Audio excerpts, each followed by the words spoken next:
the rain in Seoul did not fall, it descended like a judgment. It was a freezing, mid-November downpour that turned the neon-soaked streets of the Gangnam district into a blurred watercolor of electric blue and arterial red. Elena pulled the collar of her beige trench coat higher, the dampness already seeping through the fabric and settling into her bones. Her breath hitched in her throat, visible in the frigid air as a white ghost that vanished as quickly as it appeared. She was late. Again. The glowing digital clock above the entrance to Seoul Station read 11:42 p.m.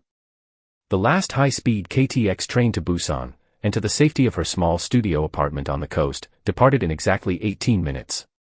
Her heels clicked a frantic, hollow rhythm against the polished marble floor of the terminal, the sound swallowed by the cavernous ceiling. The station was largely abandoned, a skeletal structure of steel and glass at this hour.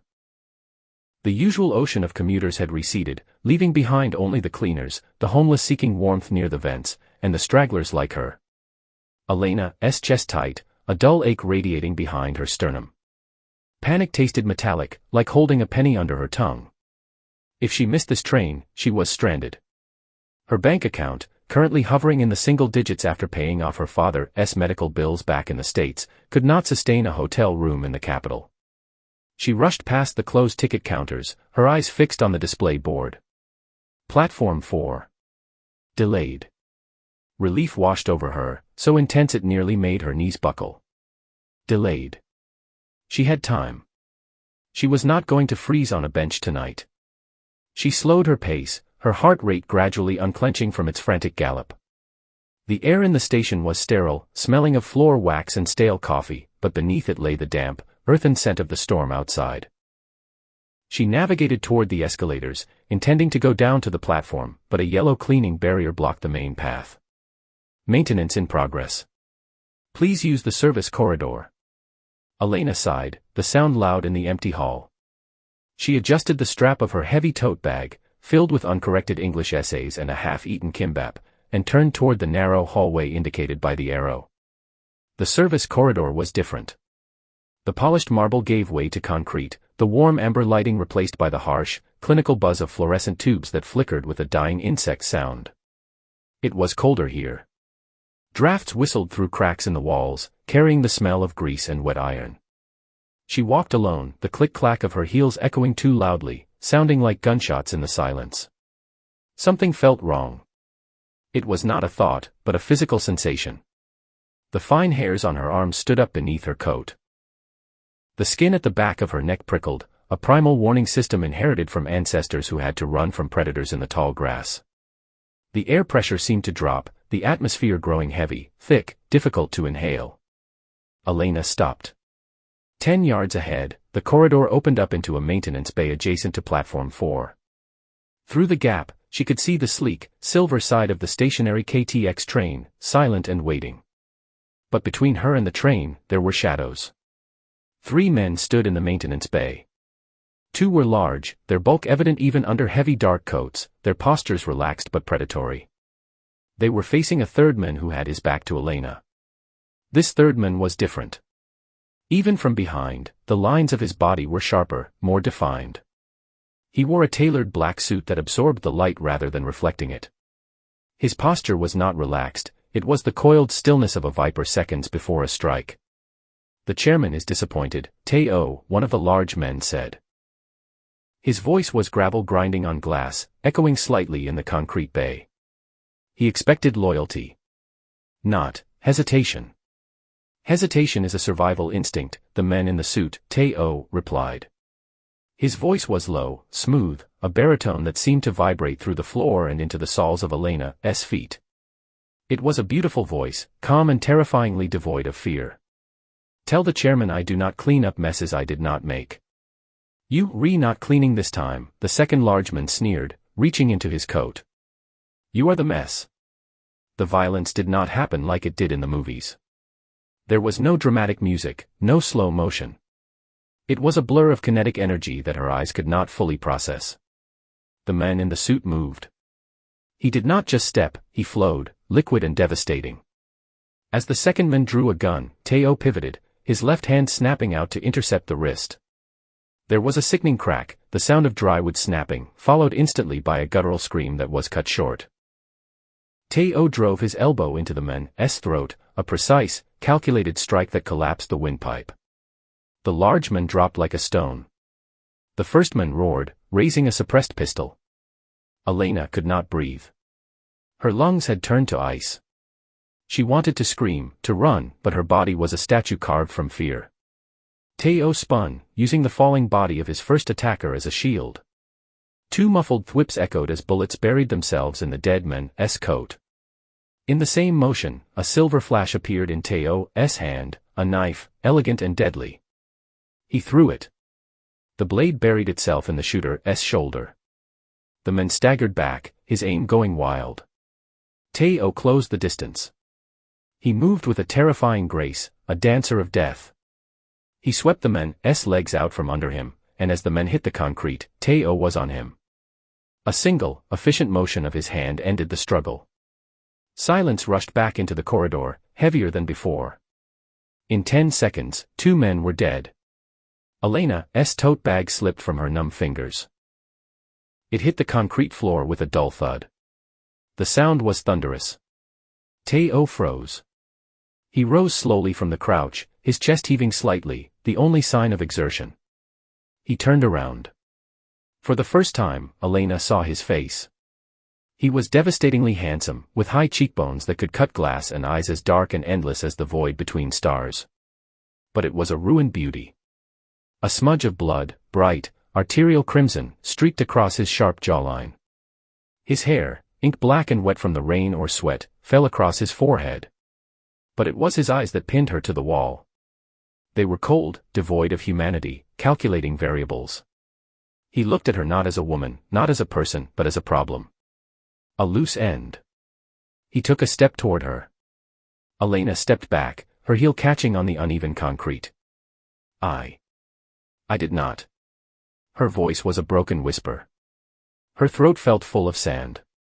Teo's gaze dropped to her trembling hands, then to the fallen tote bag spilling essays onto the dirty floor.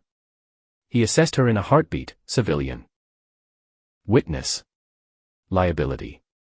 He raised the gun he had taken from the dead man. The suppressor looked impossibly large, a black eye staring straight at her heart. Please, she whimpered, the word tearing itself from her chest. Tears blurred her vision, hot and stinging against the cold air. His finger tightened on the trigger. His face remained a mask of stone.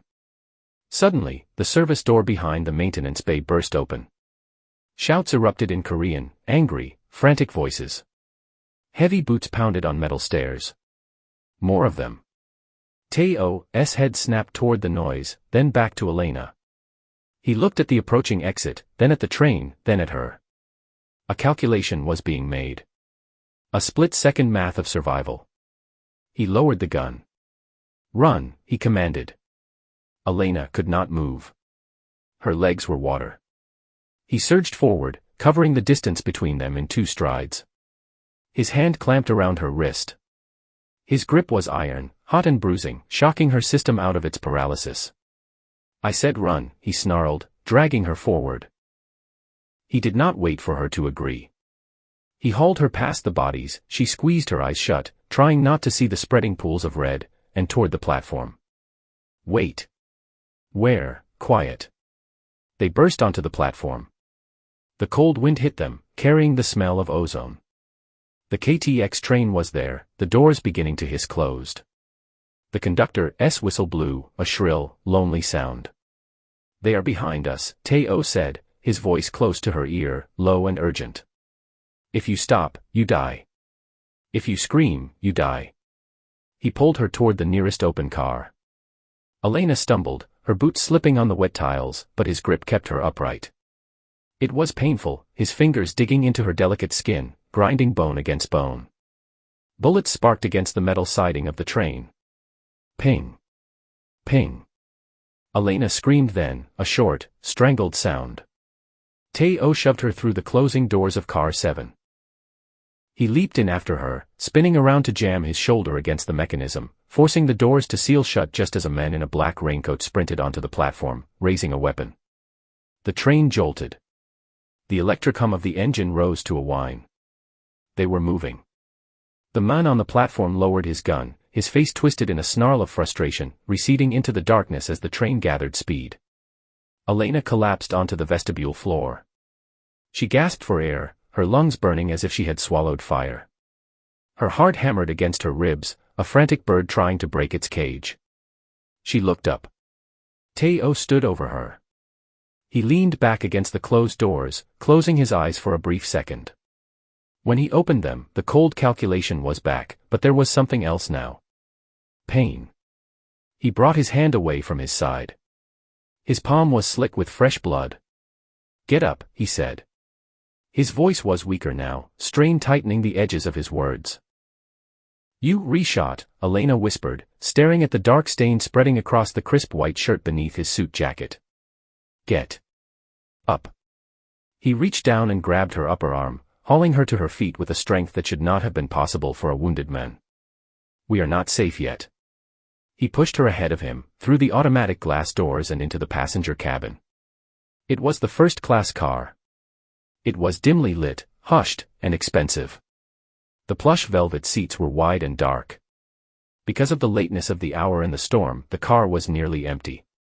Only 2 other passengers sat at the far end, asleep with headphones on, oblivious to the blood and terror that had just boarded. Teo steered her into a private compartment midway through the car, a 4-seat booth with high glass partitions. He shoved her into the window seat and slid the glass door shut, locking it. He collapsed into the seat opposite her. For a long moment, there was only the sound of the train, the rhythmic thrum-thrum, thrum-thrum of the wheels on the track, speeding up as they left the city limits. It was a hypnotic, soothing sound that clashed violently with the chaos in Elena's mind. "Who are you?" she asked, her voice trembling. She pressed her back against the cold window, putting as much distance between them as the small booth allowed. "Why did you bring me?" Teo did not answer immediately. He was busy removing his jacket. He winced, a hiss of breath escaping through clenched teeth as he peeled the fabric away from his side. The smell of copper and expensive cologne filled the small space. He looked at her then. His face was pale, the skin translucent under the dim reading light. Sweat beaded on his upper lip. "You saw their faces," he said. "The men I killed. And the men who chased us. I would not tell anyone. I swear." "It does not matter what you swear," he said. He began to unbutton his blood-soaked shirt. Elena looked away, her face heating up despite the fear. "They are the geometrical Un faction. They do not leave witnesses. If I had left you on that platform, you would be dead before the train cleared the station. So you saved me." He laughed, a dark, humorless sound that ended in a cough. "I used you.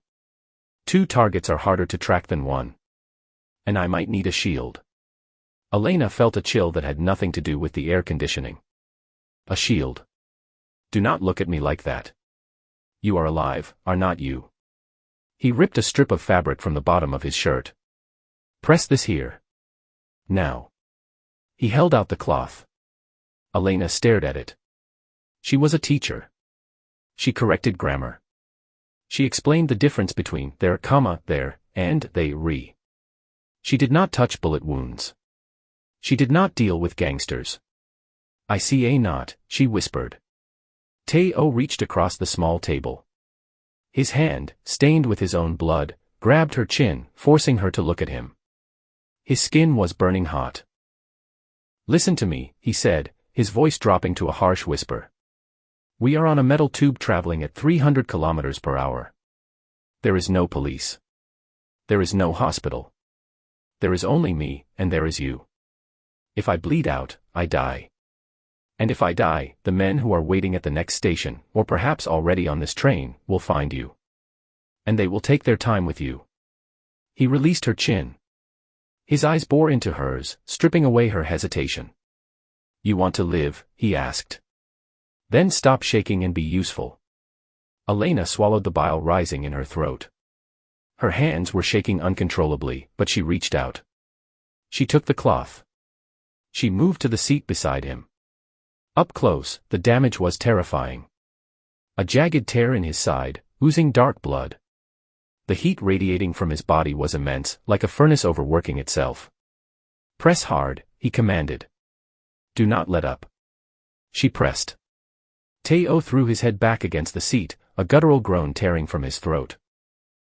His body went rigid, every muscle shouting in protest. His hand shot out and gripped the edge of the table, his knuckles turning white, the leather creaking under the pressure. "I'm sorry," Elena gasped, tears spilling over. "I'm sorry." "Do not apologize," he gritted out, his eyes closed, his jaw clenched so hard a muscle feathered in his cheek. "Just hold it." They stayed like that for what felt like hours, though it was probably only minutes. The train hurtled through the black night, rain streaking horizontally across the window like scratches on film. The rhythmic clack-clack of the tracks became the heartbeat of the compartment. Elena watched him. Now that the adrenaline was fading, she could see the exhaustion etched into his features. He looked younger than she had first thought, maybe in his late 20s. There was a scar above his left eyebrow, old and faded. His hands, though bloodied, were elegant. Piano hands, she thought incongruously. Piano hands that killed people. "Who are they?" she asked softly. "The people chasing you." Teo opened his eyes.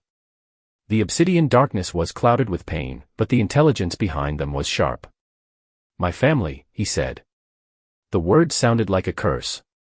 "Your family tries to kill you." "In my world, family is just the people who know exactly where to insert the knife." He looked at her hand pressing against his side. "What is your name?" "Elena." "Elena." He tested the name, the foreign syllables rolling off his tongue with a strange, dark intimacy. "You are not from here." "I'm American. I teach English." "A teacher." A ghost of a smirk touched his pale lips.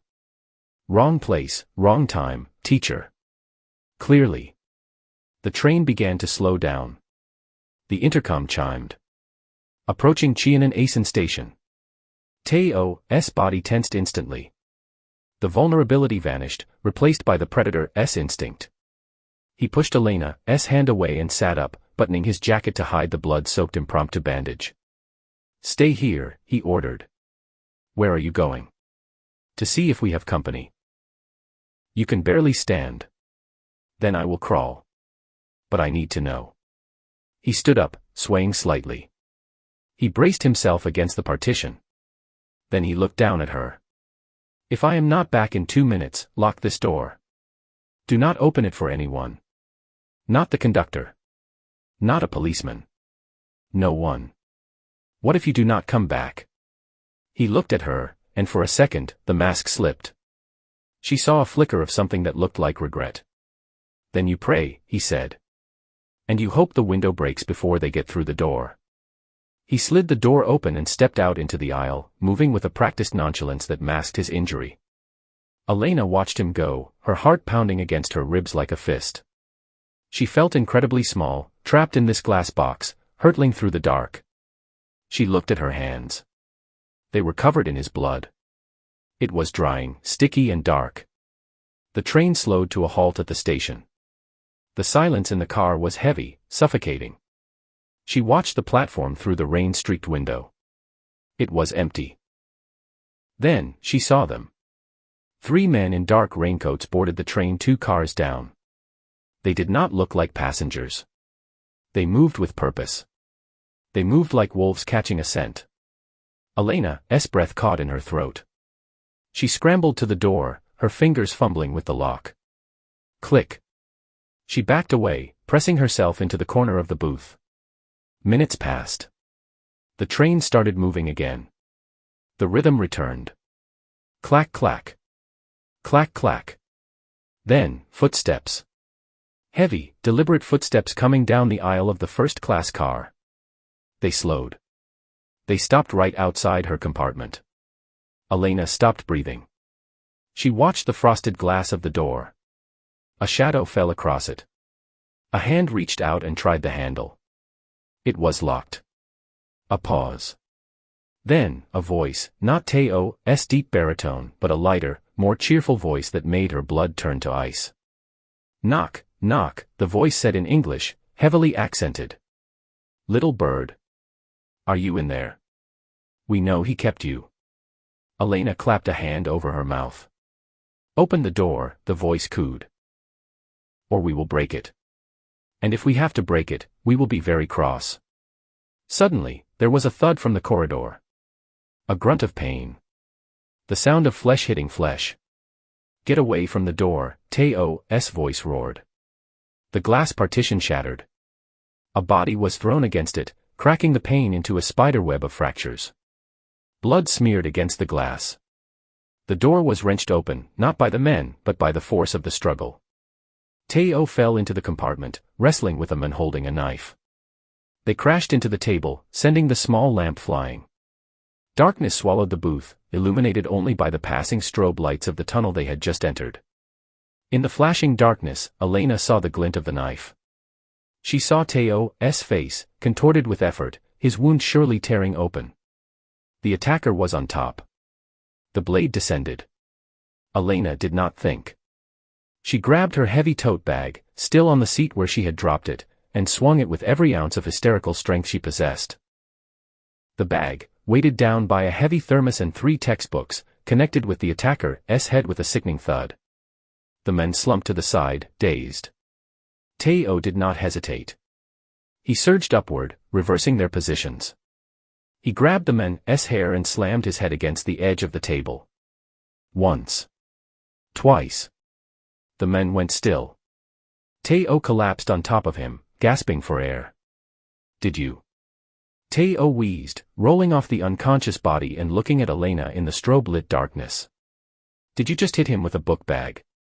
Elena was trembling so hard her teeth chattered. It has a thermos in it. Taeo stared at her.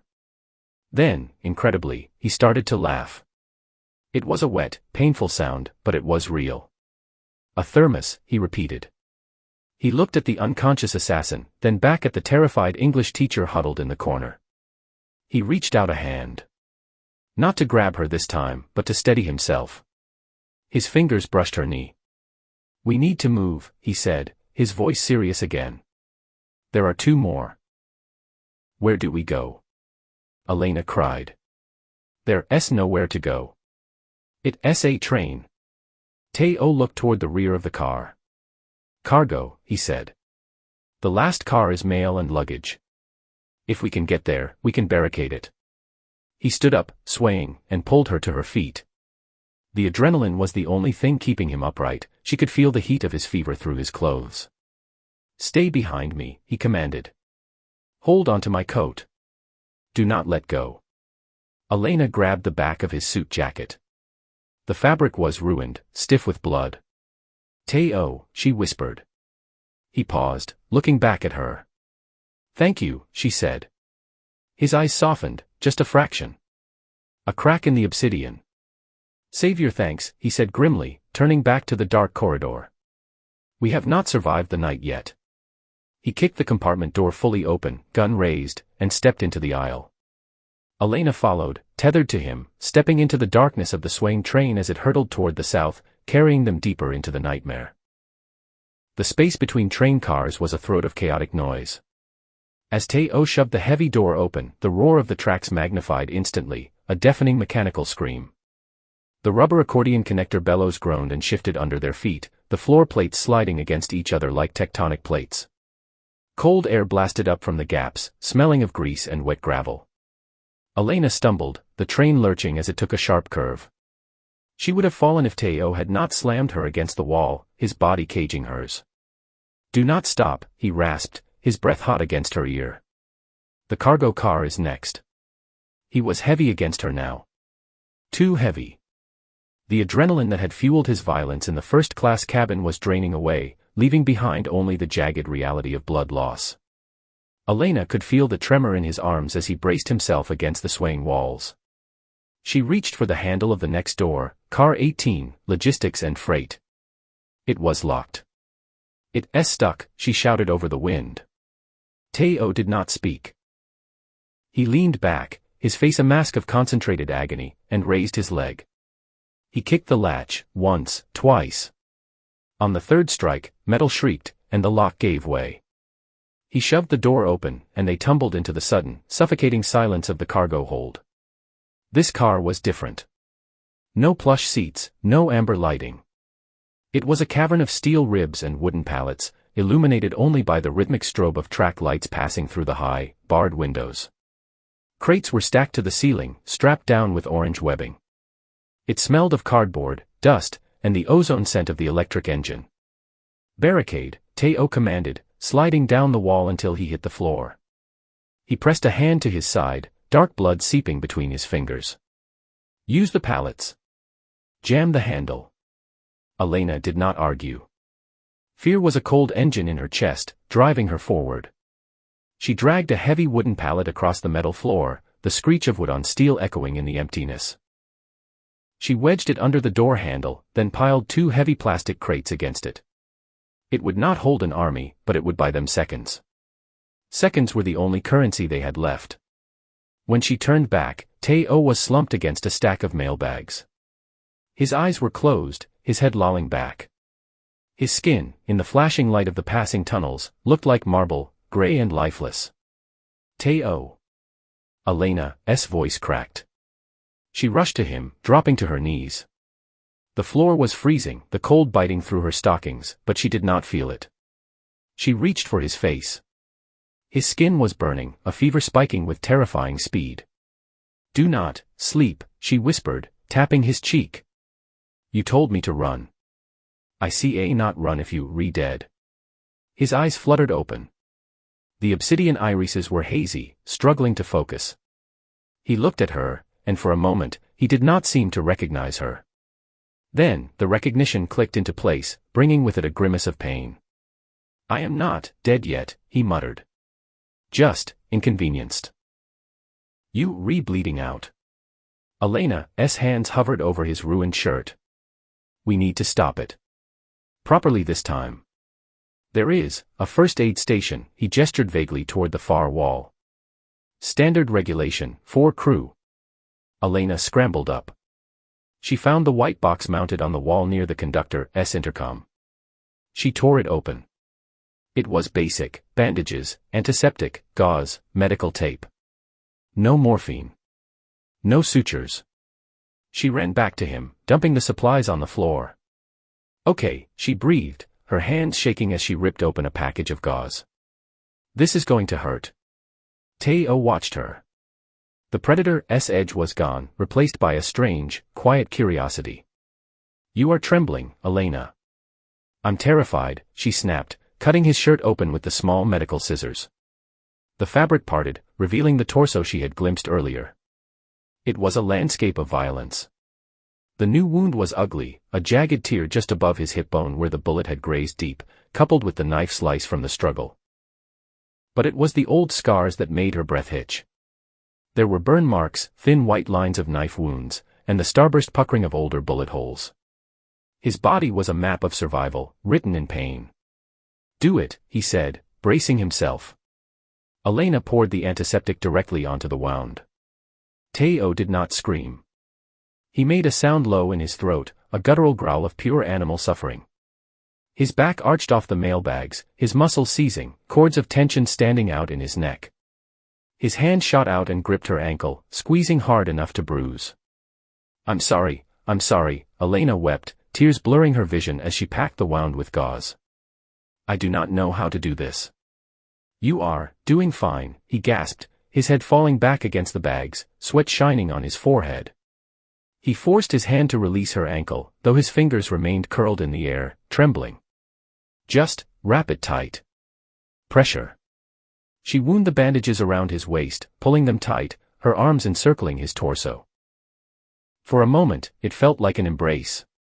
Her cheek brushed against his bare chest. He was scorching hot, smelling of copper, musk, and the faint, expensive sandalwood of his cologne. When she finished, she sat back on her heels, wiping her bloody hands on her coat. She felt hollowed out, exhausted.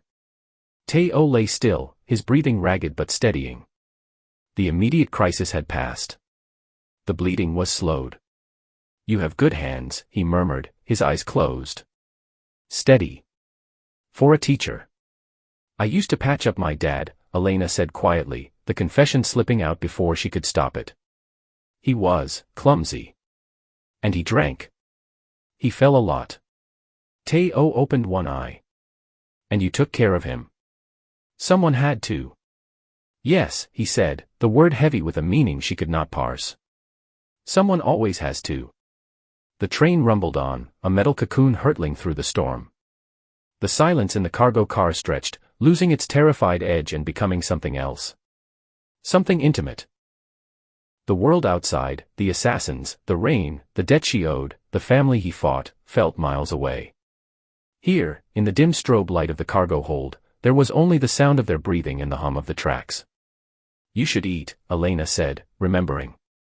She crawled over to her tote bag, which she had miraculously held onto. She pulled out the foil-wrapped kimbap and a bottle of water. It's not much. Tuna and kimchi. She unwrapped the roll and held a piece out to him. Teo looked at the cheap convenience store food, then at her. He tried to sit up, winced, and failed. Here, she said, shifting closer. She held the food to his lips. He hesitated, his dark eyes searching hers for judgment or pity. Finding neither, he opened his mouth. His lips brushed her fingers, electric, shocking. He ate slowly, watching her the entire time. Why are they hunting you? Elena asked, tearing off a piece for herself. You said they were family. That's not normal. It is for the geometry un, he said, swallowing. My father, the chairman, he believes in survival of the fittest. He pitted his children against each other like dogs in a pit. I was the strongest. I was the heir. So they want to kill you to take your place. No, Teo's expression darkened, a shadow passing over his face that had nothing to do with the dim light. They want to kill me because I walked away. Elena stopped chewing. You left. I was tired, Elena. Tired of the blood. Tired of being a weapon in a suit. He looked at his hands, the knuckles bruised and bloody. I tried to leave 3 days ago. I was going to Busan. To vanish. To find a place where I did not have to look over my shoulder. He looked at her, and the intensity of his gaze made her chest tighten. I thought I could be just a man, he whispered. But monsters do not get to retire. You're not a monster, Elena said firmly. He laughed, a dry, bitter sound. You saw what I did back there. I killed 2 men in 3 seconds. I broke another man's skull on a table. That is not human. You saved me, she countered. A monster would have used me as a shield and left me to die. You did not. Teo fell silent. He shifted, wincing, and leaned his head back against the wall, watching her. You are naive, teacher. Dangerous things happen to naive people. And lonely things happen to people who push everyone away, she retorted. A silence hung between them, thick and charged. Teo reached out, his hand covering hers where it rested on her knee. His skin was rough, calloused, but his touch was surprisingly gentle. He rubbed his thumb over her knuckles, a repetitive, soothing motion that sent shivers racing up her arm. You smell like vanilla, he said softly, almost to himself. And rain. Elena's heart hammered against her ribs. The space between them seemed to shrink. It's just cheap shampoo. It is better than the smell of blood, he said. He leaned in slightly, his eyes dropping to her lips, then back up to her eyes. The air crackled, the tension shifting from fear to a potent, magnetic pull. When we get to Busan, he said, his voice low, a vow. If we get to Busan, I will make sure you are safe. I will wipe your debt. I will give you a life where you never have to patch up a drunk father or run from a gunman again. I do not want money, Elena whispered. Then what do you want? I want to survive tonight. Teo squeezed her hand. Then stay close to me. The moment shattered as the train violently decelerated. Suitcases toppled from the shelves. The brakes squealed, a high-pitched metal scream that tore through the car. Elena was thrown forward, landing hard against Teo's chest. He groaned but wrapped his arms around her, protecting her head as the world tilted. The train shuddered to a complete, grinding halt. The lights flickered and died. Total darkness swallowed them. The power, Elena whispered into the dark. Why did it stop? They cut the line. Teo's voice was ice cold, the softness of the previous moment annihilated. We are not at a station. We are on the Gwangju Bridge. He shifted her off him and moved, ignoring his pain. In the darkness, she heard the slide of a pistol magazine being checked. "Stay down," he commanded. "Teo. They are not just chasing anymore, Elena. They are boarding." A heavy thud echoed from the roof of the train. Then another. Footsteps. Heavy, magnetic boots walking on the metal hull above their heads. Then, a mechanical whirring sound. The screech of a drill. Sparks began to shower down from the ceiling in the far corner of the cargo car. A circle of molten orange light began to form as a plasma cutter sliced through the steel roof. "They coming through the roof!" Elena screamed. Teo grabbed her arm, hauling her up. "The door. We have to move. Back to the passenger cars." But the assassins, better to face the ones in the corridors than the kill squad coming through the ceiling. "Move." He kicked the pallet away from the door he had just barricaded. He threw the door open. The service corridor outside was bathed in the eerie red glow of emergency lighting. Teo stepped out, gun raised. He checked left, then right. "Clear. Come." They ran. Elena's lungs burned, her legs feeling like lead. Teo was limping heavily now, his weight leaning on her more with every step. He was running on fumes, his reserve of strength nearly depleted. They reached the connector to car 16. Through the glass window of the door, Elena saw them. 5 men. Heavily armed. Wearing tactical gear and night vision goggles. They were moving methodically through the passenger car, checking every seat. "We see a not go that way," Elena gasped, pulling Teo back. He looked behind them. The sound of the roof being breached in the cargo car echoed down the hall. A loud crash followed, the metal plate falling. They were trapped. Sandwiched, Teo cursed. He looked around the narrow connector. There was a maintenance hatch on the floor. "There," he pointed. "Under the floorboards. The maintenance crawlspace. It runs the length of the train." "It's too small," Elena said, looking at the tiny hatch. "You will fit." "I will fit. Go." He ripped the hatch open. Below was a cramped, dark tunnel full of hydraulic pipes and thick cables. It smelled of oil and high voltage. "Get in," he ordered. Elena dropped into the hole. It was a metal coffin, barely wide enough to crawl. Teo followed, pulling the hatch closed above them just as the door to the cargo car blew off its hinges with a deafening explosion. Darkness. Dust. The smell of fear. They crawled on their bellies, scraping their elbows and knees on the metal grating. Above them, they could hear the heavy boots of the kill squad running past. "Clear the car." A muffled voice shouted from above. "Find him. The chairman wants his head." Teo stopped crawling. He collapsed forward, his forehead resting on the dirty cables. His breathing was wet, rattling in his chest. "Teo." Elena whispered, reaching back to touch his shoulder. It was soaked with fresh blood. The exertion had torn his stitches. "I cannot." He wheezed. "Elena. Keep moving," she hissed. "We have to get to the engine car. We can lock it." "No." He rolled onto his side, facing her in the cramped darkness. The red emergency light filtering through the floor grates cast stripes of shadow across his face. He looked like a fallen angel, beautiful and broken. "Listen to me," he rasped, gripping her hand. "The crawlspace ends at car 5. There is an emergency exit there that drops to the tracks. You will take it. You will run into the woods." "We will take it," she corrected. "I am slowing you down. I am leaving a trail of blood." He coughed, a wet sound that terrified her. "They will track me. If I stay. I can hold them at the bottleneck. I can buy you time." "No," Elena said, tears streaming down her face, mixing with the dust. "No. I am not leaving you. You said we survived together." "I lied," he whispered. "I am a liar, Elena. That is what I do." He reached into his jacket and pulled out a small, heavy object. A phone. "Take this. The passcode is 0-4-2-1. There is a contact named Min. Call him. Tell him the heir is dead, but the debt is paid.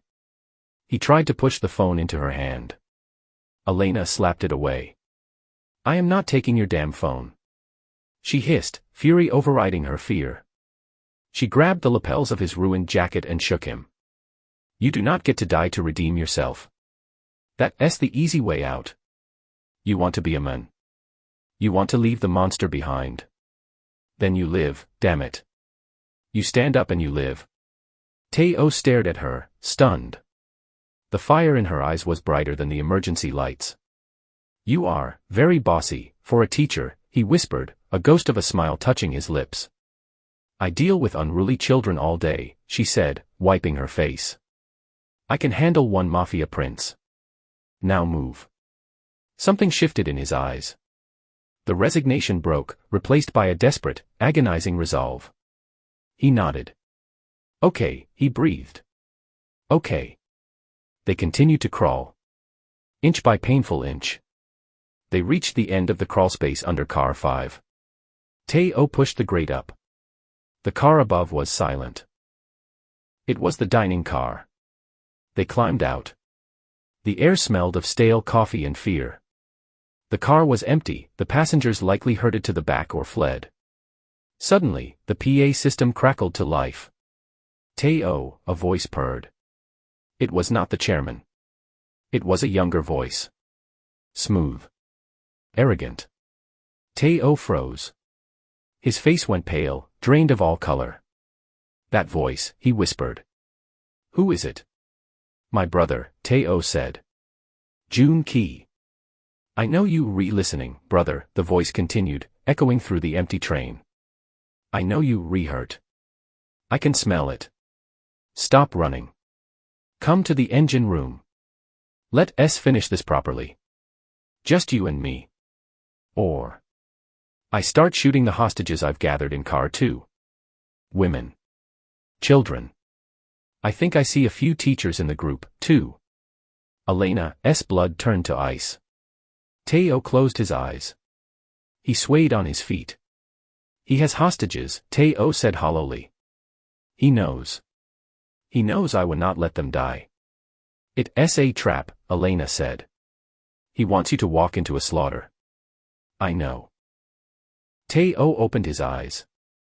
They were dead again. The darkness had returned, absolute and terrifying. But I have no choice. He turned to her. He reached out and touched her cheek, his thumb tracing her jawline. It felt like a goodbye. Stay here, he said. Hide in the pantry. Do not come out until it is over. Teo, do not, this is my mess, Elena. I told you. I do not clean up messes I did not make. But this one is mine. He pulled away from her. He checked his gun. One clip left. He turned and walked toward the door leading to the front of the train.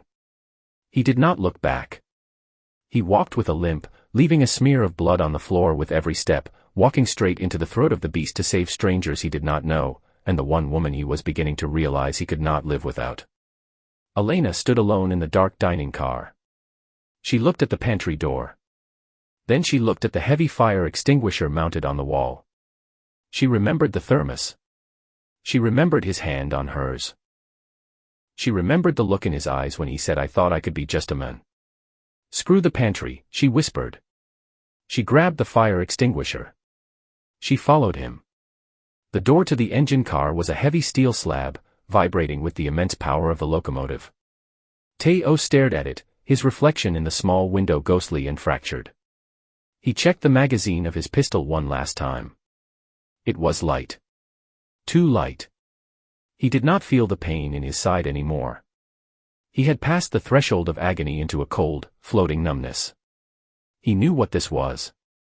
His body was shutting down, preserving oxygen for the vital organs. He was dying on his feet. Good, he thought. If I am dead, I cannot feel fear. He did not fear death. He feared the silence in the dining car behind him. He feared that Elena would not listen, that she would follow him into the meat grinder. He pushed the handle. The pneumatic seal hissed, a sound like a dying breath, and the door slid open. The engine room was a cockpit of glowing dials and digital screens, illuminated by the harsh white beams of the headlights cutting through the storm. Rain lashed against the reinforced windshield, a chaotic drumbeat that drowned out the hum of the machinery. In the center of the room, sitting in the engineer's swivel chair, was Jun Ki. He looked impeccable. His suit was dry, his hair perfectly coiffed. He held a flute of champagne in one hand and a heavy automatic pistol in the other. There were no hostages. Just the train engineer, slumped in the corner, a dark pool spreading beneath his head. "You lied," Teo rasped, stepping into the room. The wind from a shattered side window whipped his hair across his eyes. It was freezing here, the temperature of the grave. "I improvised," Jun Ki smiled, spinning the chair around. He had the same eyes as Teo, the chairman's eyes, but where Teo's were voids, Jun Ki's were mirrors, reflecting only his own vanity. And look, it worked. The prodigal son returns. "Although, you look terrible, brother. The rustic look does not suit you. End this, Jun Ki. The girl is nothing. Let the train stop. Let her go." "The girl." Jun Ki took a sip of champagne. "Ah, the American teacher. I saw the footage from the platform. You protected her. You, the butcher of Gwangju, shielding a civilian. It was touching. And pathetic." Jun Ki stood up, setting the glass down. The gun did not waver. "The chairman is dying, Teo. Did you know? Cancer. He leaves the throne to the strongest. I thought I would have to hunt you down in Busan, drag you back. But here you are, bleeding out on a public train. You saved me the trip." "I am not here to fight for the throne," Teo said, his grip tightening on his weapon. "I am here to abdicate. You see, not abdicate blood." Jun Ki screamed, his composure cracking. "You think you can just walk away? You think you can be clean? You are filth, Teo. Just like me." Jun Ki fired. The bullet sparked against the metal control panel inches from Teo's hip. Teo did not flinch. He could not. His muscles were locked. "Drop the gun," Jun Ki commanded, aiming at Teo's chest.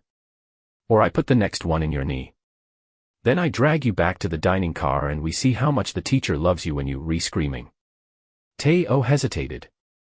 The numbness was spreading. His vision blurred at the edges. "Drop it." Teo opened his hand. His pistol clattered to the metal floor. "Good dog," Jun Ki sneered. He stepped closer, the muzzle of his gun leveled at Teo's heart. "Now. Kneel." Teo looked at his brother.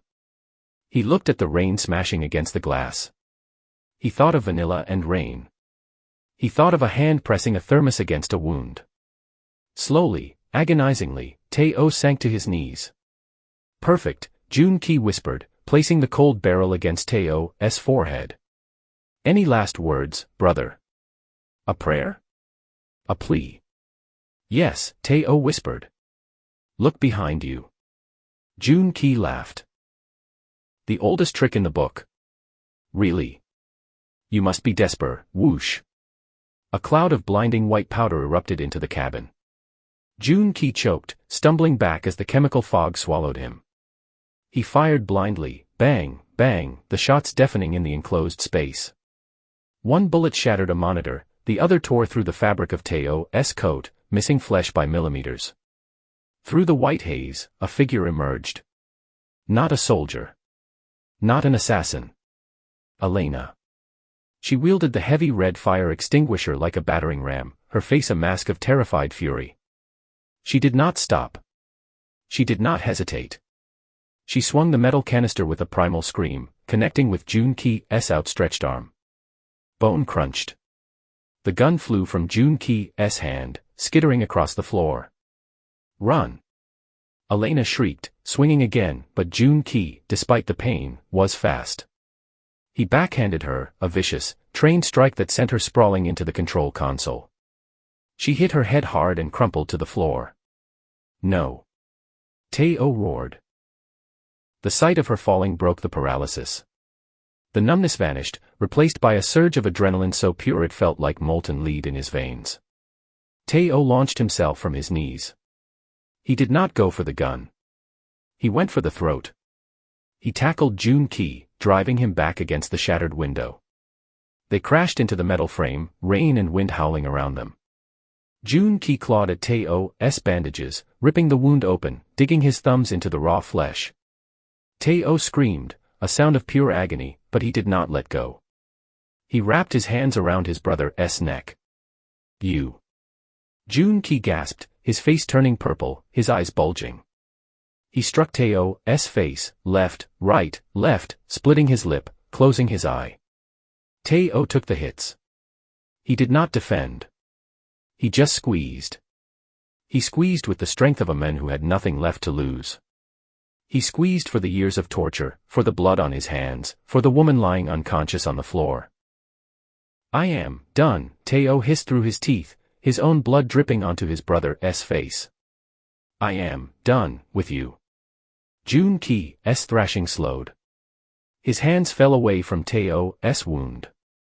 The light in his mirrored eyes flickered and went out. Teo held on for 10 more seconds. Then 10 more. Finally, he let go. Jun Ki's body slid down the wall, lifeless. Teo staggered back. He looked at his hands. They were trembling violently. He looked at the dead engineer. He looked at his brother. Then he looked at Elena. She was stirring, groaning softly. Teo took a step toward her, and the world tilted on its axis.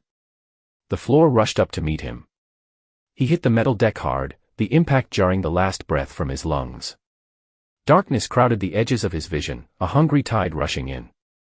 He tried to crawl toward her, but his limbs would not obey. Elena, he whispered, but no sound came out. He saw her moving. She was crawling toward him. Her face was blurry, a watercolor painting dissolving in the rain. She was saying something. She was crying. He felt her hands on his face. Warm. So warm. Stay with me, she was sobbing. Teo, look at me. Look at me. He tried to smile. He wanted to tell her it was okay. That the monster was dead. That she was safe. But the darkness was too heavy. It pulled him down, down into the silence he had been running from his whole life. The last thing he felt was her tears falling on his face, hot like rain in summer. The beeping was annoying. It was a rhythmic, high-pitched chirp that drilled into his skull. Beep. Beep. Beep. Teo frowned. Death should not beep. Death should be quiet. He tried to open his eyes, but his eyelids felt like they were weighted with lead. He tried to move his hand, but it was restrained. He's waking up. A voice. A woman's voice. Soft, tired, but laced with iron. Mr. Kwan, can you hear me? A deeper voice. A doctor. Teo forced his eyes open. The light was blinding. White ceiling. White walls. The smell of antiseptic, stronger than in the train car. He blinked, waiting for the world to sharpen. He was in a hospital room. Private. Expensive. A man in a white coat stood over him checking a monitor. But Teo did not look at the doctor. He looked past him, to the chair in the corner. Elena sat there. She looked exhausted. Her hair was pulled back in a messy bun. She wore a clean oversized sweater that was not hers.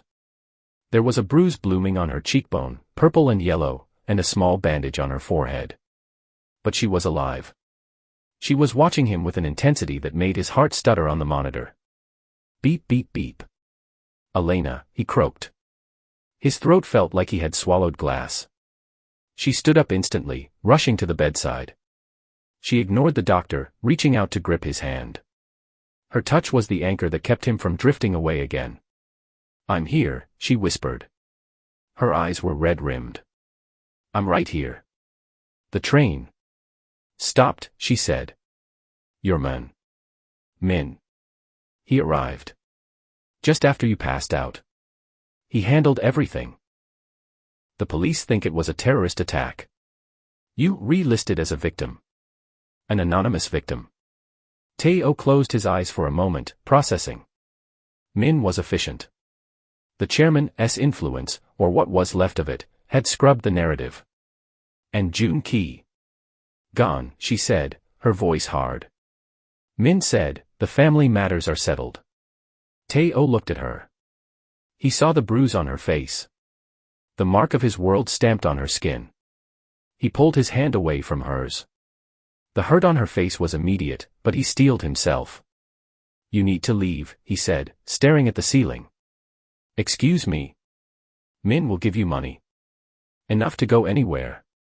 Go back to America. Go to Europe. Just, go.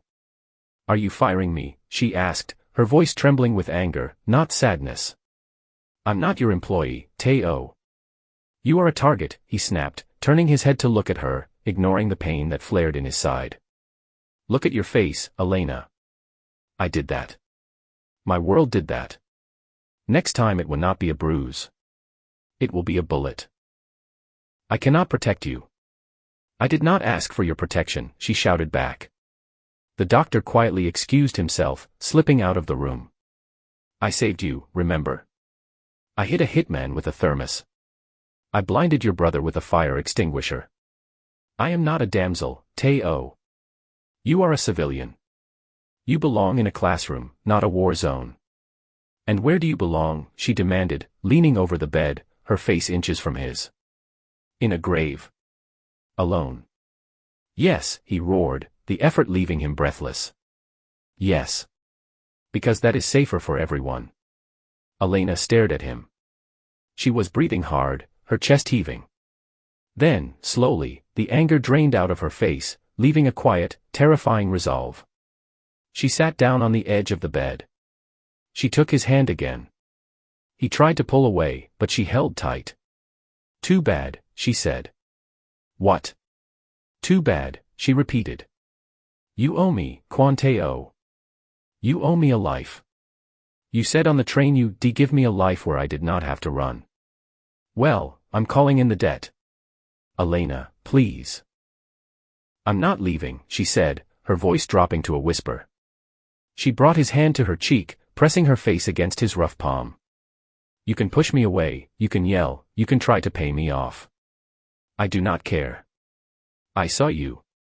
In the dark, in the blood. I saw you. And you not a monster. She kissed his palm. You just a man who needs someone to watch his back. Teo looked at her. He looked at the woman who had walked into fire for him. The woman who refused to be afraid of the darkness inside him. The walls he had built around his heart, the walls of ice and iron, cracked. They crumbled into dust. A tear leaked from the corner of his eye, sliding into his hair. I am damaged, he whispered. I am broken. I know, she smiled, a watery, beautiful thing. It's okay. I'm good at fixing things. I fix grammar. I fix bad attitudes. I can fix this. Teo let out a shuddering breath. He stopped fighting. He turned his hand over, interlacing his fingers with hers. Busan, he said softly. What? The house. In Busan. It is by the sea. It has high walls. A garden. Elena squeezed his hand. Sounds perfect. It is quiet there, he murmured, his eyes drooping as the exhaustion pulled him back under. Only the waves. Go to sleep, Teo, she whispered, brushing the hair from his forehead. I'll be here when you wake up. And for the first time in 20 years, Teo slept without dreaming of blood. 1 year later the ocean was a sheet of hammered silver under the autumn moon. The air smelled of salt and pine needles, sharp and clean. The house sat on a cliff overlooking the East Sea, a modern structure of glass and white stone, softened by the wild gardens that surrounded it. It was a fortress, yes, the security cameras were discreet but state-of-the-art, and the guards at the gate were former special forces, but it felt like a home. Inside, the living room was warm, lit by the glow of a fireplace. Elena sat on the plush rug, surrounded by stacks of sheet music. She was grading theory exams from the local university where she had started teaching part-time. The red pen moved rhythmically across the paper. From the kitchen, the smell of doenjang jjigae drifted out, rich, savory, and domestic. Tae-oh walked in. He looked different. The sharpness of his cheekbones had softened slightly, the hollow, haunted look filled in by good meals and restful nights. He wore a simple gray sweater and loose pants. The scars were still there, the jagged line on his side, the phantom ache when it rained, but he moved with a fluid, easy grace, not the coiled tension of a viper.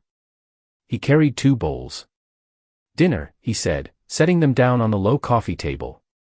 "You cooked?" Elena smiled, looking up. "Should I be worried? Last time you burned the rice."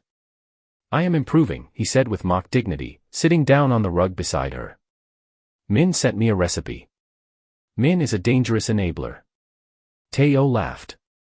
The sound was deep, genuine, rumbling in his chest. It was a sound that still surprised her sometimes. He picked up a chopstick and fed her a piece of tofu. "Try it." She chewed thoughtfully. "It's actually good. Salty. But good. High praise." He put the bowl down and shifted closer to her. He wrapped his arms around her waist, pulling her back until she rested against his chest. He buried his face in the crook of her neck, inhaling the scent of vanilla and rain. "How was the doctor?" she asked quietly, covering his hands with hers. Tae-oh went still for a second, then relaxed. "Good. The scar tissue is healing well. And, the other thing. The insomnia? Gone. Mostly." He kissed the sensitive skin behind her ear. "Though I still prefer to watch you sleep." "Creep," she teased gently. "Guardian," he corrected. They sat in silence for a while, watching the fire dance. The violence of the train, the blood in the snow, the cold stare of the chairman, it all felt like a story from another life, a nightmare read in a book and then closed. Tae-oh moved his hand, resting it flat against her stomach. It was a small gesture. Possessive. Protective. "Min called today," Tae-oh said. "Oh. Is the business okay?" "The business is fine. The transition to legitimate shipping is complete. No more shadows." He paused. He asked if we needed anything for the nursery. Elena froze. She turned in his arms to look at him. "He knows. Min knows everything. He probably knew before we did." Tae-oh's dark eyes searched hers. They were soft now, endless and warm like the night sky. He asked about colors. I told him yellow. Yellow. Elena laughed, tears pricking her eyes. "Why yellow?" "Because it is bright," Tae-oh said simply. "Like the sun. Like you." He reached out and cupped her face. His thumb traced the line of her jaw, the same way he had on the train before he went to die. But now, he was here to live. "Are you happy, Elena?" he asked, his voice rough with emotion. "I'm safe," she whispered. "I'm loved. And I have you." "You saved me," he said, pressing his forehead against hers. "Every day, you save me. Then we re-even." Outside, the wind howled off the sea, a reminder of the storms that still existed in the world. But inside the golden cage they had built, not to keep her in, but to keep the world out, there was only warmth. Tae-oh pulled her into a kiss, deep and slow, tasting of soybean paste and forever. The monster was dead. The man was home.